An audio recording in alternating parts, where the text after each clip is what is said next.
नीति दृढ़ है, बिल्कुल उसके मन में नीति में फर्क नहीं आता है। यहाँ पर भी दक्षिणा दी गई, उस समय सफाई कर्मचारी को भी वही दक्षिणा दी गई जो ब्रह्मों को दी।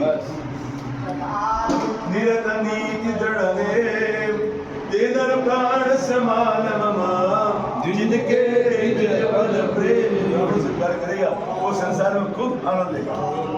मंदिर जाओ भगवान को प्रणाम करने के लिए, किसी भगवान को चूक भी जाओ तो कोई बात नहीं, लेकिन उसके मंदिर के पुजारी को नहीं, उनको जरूर बताना चाहिए, उनको यथाशक्ति रक्षा जरूर, क्योंकि शास्त्र कहता है इतनी जगह खाली हाथ नहीं जाना चाहिए।